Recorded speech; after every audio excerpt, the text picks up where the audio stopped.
Hi friends, இந்த video வந்து நம்ம என்ன பார்க்க போகிறோம் அப்படின்னு கேட்டிங்கன்னா, இப்போ வந்து நம்மளோட பிக் பாஸ் சீசன் 8 தமிழில் வந்து நடுவில் வந்து மிட் வீக் எவிக்ஷன் வந்து நடக்க போகிறது அப்படின்றது இப்போ வந்து ஒரு அஃபிஷியலான நியூஸ் வந்துருக்குங்க. இந்த ஒரு நியூஸ் வந்து பிக் பாஸ் ஃபேன்ஸுக்கு எல்லாருக்குமே செம்ம பெரிய ஒரு ஷாக்கிங்காக இருக்குது. ஸோ அதை பற்றி அந்த வீடியோ நம்ம டீட்டெயிலாக பேச போகிறோம்.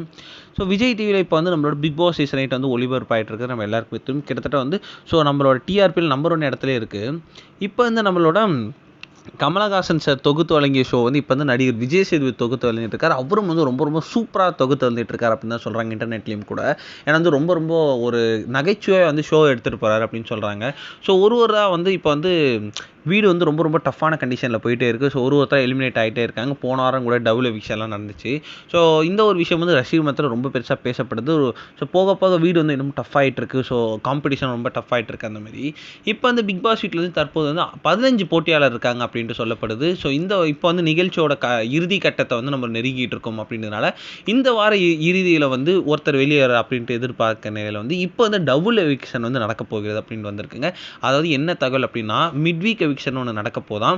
அந்த எவிக்ஷனில் வந்து நம்மளோட சத்யா வந்து வெளியேறதுக்கு எல்லா வாய்ப்பும் இருக்குது அப்படின்ற மாதிரி சொல்கிறாங்க. அதுக்கப்புறம் வார இறுதியில் வந்து தர்ஷிகா வந்து வெளியே போவாங்க அப்படின்ற மாதிரி வந்து இப்போ நியூஸ் கிடச்சிருக்குங்க.